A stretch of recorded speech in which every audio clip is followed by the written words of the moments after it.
Hi everyone, I'm Dr Frankie and I'm back with Tangle Teezer in this video to talk about how you can get your healthiest head of hair. With it being a new year, it's a great time to start some new habits and invest a little bit of TLC and give yourself a little bit of self-love and help grow your healthiest head of hair this year. There are lots of products on the market and lots of different tools you can use, and I know it can be quite confusing. So in this video, I'm going to clear up the differences between hair masks, hair oils and scalp scrubs, and how you can incorporate these different products into your routine, when you should be using them and how often you should be using them. So stay tuned. So many of you will be no stranger to hair masks, and these should be your first step in your hair care routine in terms of hydrating your hair. So hair masks are designed to hydrate the hair and condition the hair. You can get different types of hair masks. Some are a pre-shampoo treatment which you leave on before you wash your hair, and some are in place of a conditioning treatment which you leave on instead of using conditioner and then wash it out. Which one you use is personal preference. Me personally, I like to use a pre-shampoo treatment, and I tend to leave it on overnight, or if I'm going on a run or going to the gym or something,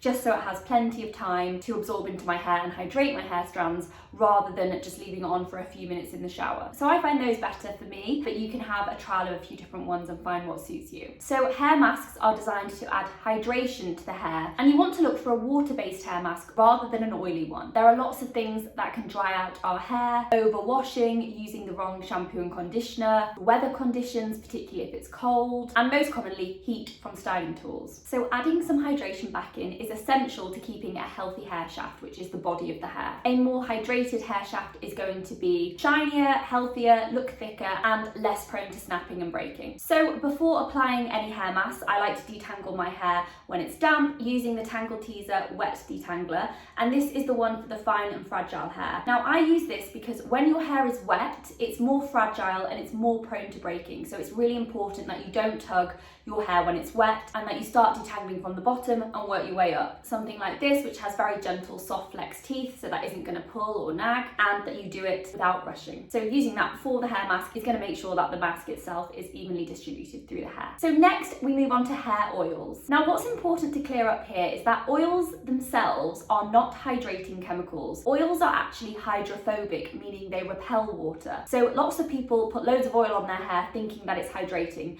That is incorrect information. However, the hydrophobic properties of oil make it great for locking hydration into the hair strands. So if you have hydrated using a hair mask, or you've hydrated using a good conditioner, then when your hair's damp, you want to use an oil on the ends to lock in the moisture. Another benefit of oils is that they also stop moisture getting into the hair strands, so that will avoid frizz if it's particularly humid in the environment. So whilst I'd use a hair mask around once a week, I would use a hair oil every time I wash my hair. So after I've washed my hair, when my hair's damp and I have detangled, I would then apply an oil, and only to the ends of the hair, sort of from the ear down, and that's going to lock in all the hydration and prevent water getting in once my hair's dry. I also sometimes top up with oil in between hair washes, whether that's for styling, removing frizz, or if I want to smooth any flyaways such as at the front. And the last group of products I'm going to mention is scalp scrubs, and I feel like scalp scrubs are something that not everyone uses, and you definitely should. And the reason for this is because when we are talking about healthy hair growth, it's important that we look at our scalp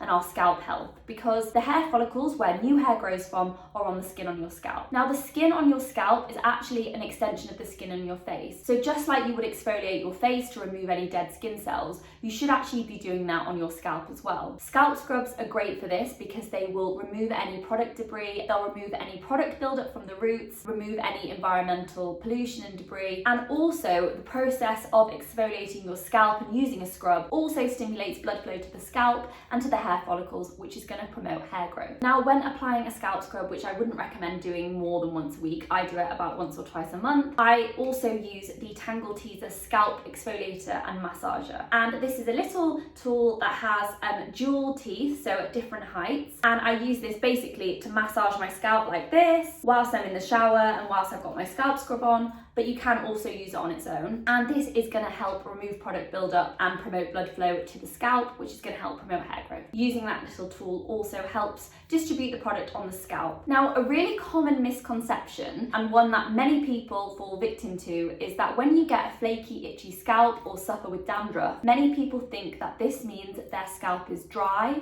and therefore they apply loads of hydrating products like masks and oils to the scalp. But actually, it's a misconception. Dandruff is caused by an excessively oily scalp, and therefore you don't want to be using hair masks and oils on the scalp if you suffer with this problem. So when you are applying your hair masks and oils, do so from sort of the ear down and focusing on the ends of the hair which get the most dry. And when you're applying your scalp scrubs, that is when you can go wild and apply it to your scalp. Using a scalp scrub if you do suffer with flaky, itchy scalp or dandruff may help reduce those symptoms, because using a scalp scrub or a scalp exfoliating device can help remove excess oils and debris, which are going to make the problem worse. So in summary, when we're focusing on growing our healthiest head of hair, you've got to focus on two things.